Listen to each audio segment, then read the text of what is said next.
Hey everyone, and welcome back to my Revel channel. Today we're going to discuss Real Housewives of Potomac season 7 episode 5 titled The Burn Session, or as I like to call it, not the aggressiveness and the lies. Bear with me, I'm trying to still bring out this great content because this week is super busy. We have this recap, we have Married to Medicine's recap, we have the CFDA awards, and around this time we get more award shows. So let's not waste any more time. I'm going to get into the video.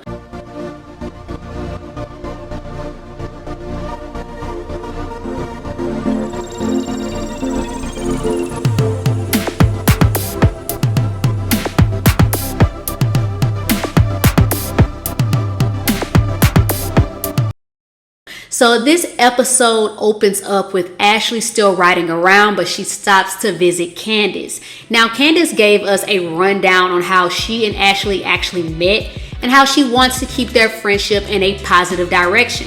They discuss Ashley's divorce, the statements. Candiace asks how they are separating and how that works, and especially because they're still living together. And we see Ashley give her the rundown, and she basically says as long as they aren't in the same room and some other circumstances, then they'll be fine.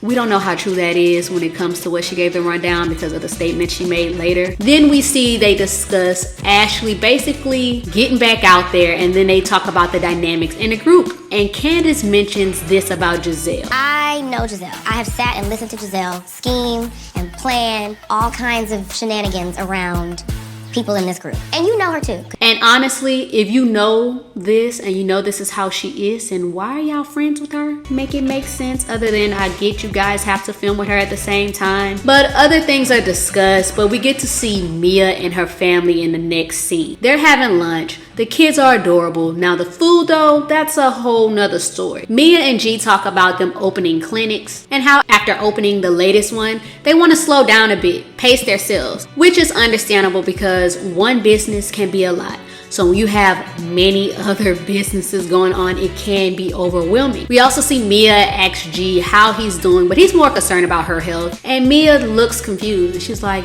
what do you mean? What you're talking about? And I kept thinking, Mia, you did this when your mom asked this in the first episode. I believe it was episode 1. What else are they going to be talking about? So Mia basically says, okay, the doctors ruled out cancer, but it's just the fact that she still have to get the lumps removed. They get into Mia planning a Miami trip with the women, and she says this about her and G's first time out there. Daddy G crashed the girls trip. We've had some good times in Miami. Why is it so fun, Daddy G?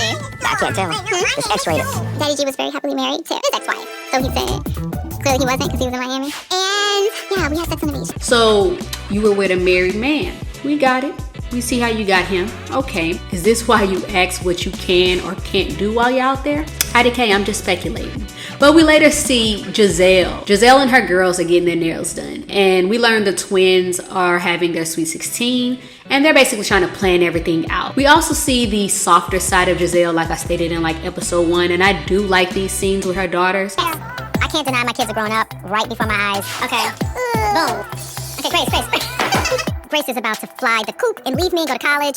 The twins are right behind her. I wish we'd seen more of this from her because this is where she's more tolerable. We get their funny convo about how their dad is going to be acting at the birthday, and it was a super cute moment. Then we see Robyn going to a lawyer to discuss the prenup. The lawyer gives her the breakdown on how the prenup works, and Robyn basically says that there's disparity in income and she wants to keep it out of Juan's reach because if anything was to happen, she worked hard for her businesses. Understandable.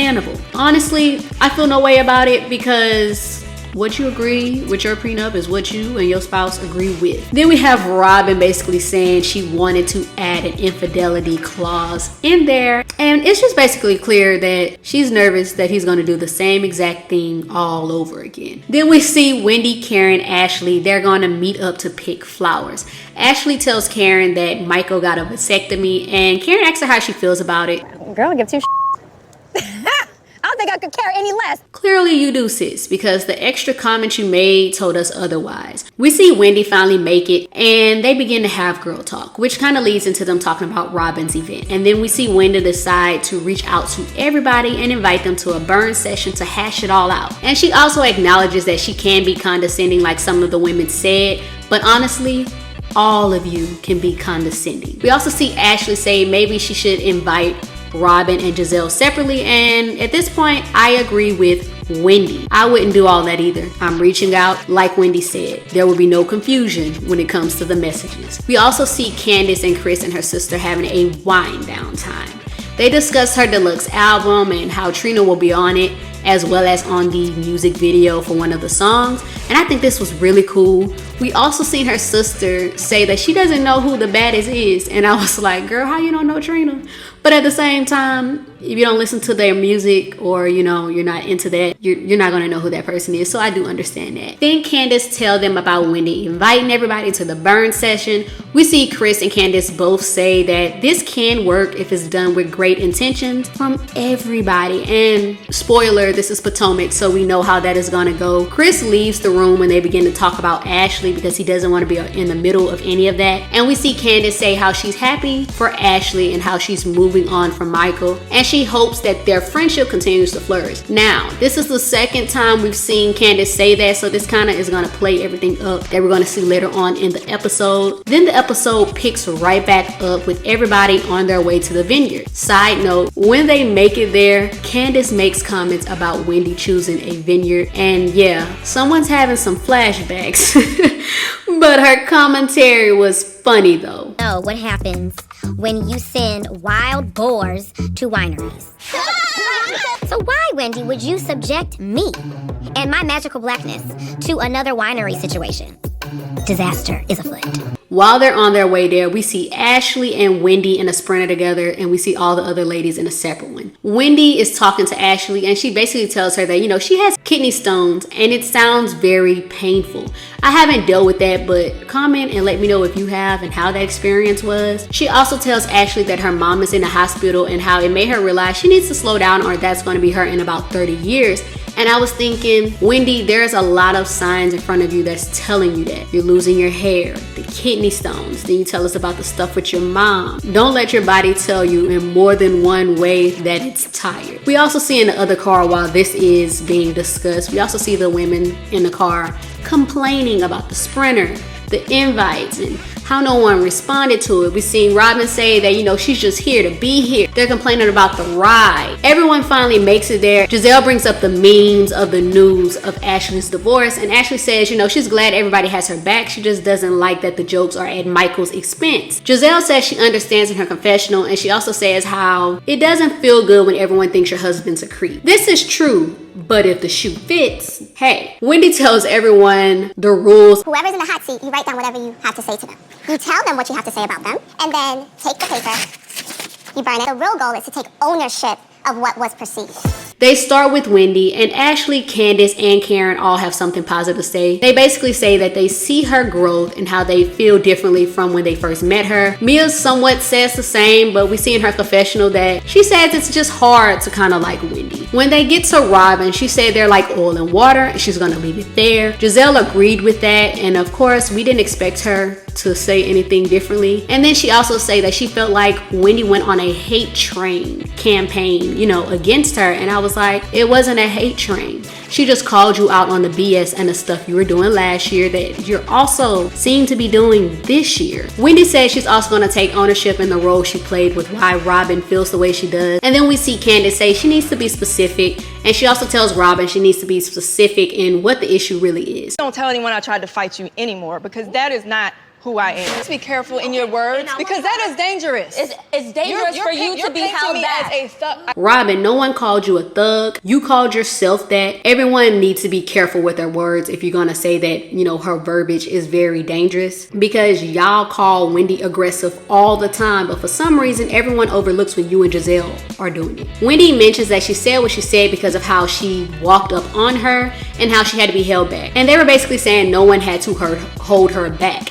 She called Charisse to confirm, and of course Charisse is going to confirm, but thank you, production. Robyn, you did have to be held back, and social media came in clutch this week also, just like production did. They posted all the times you've charged someone in an aggressive way, and when it comes to Charisse, the reason you gave on social media for why you said what you said is BS.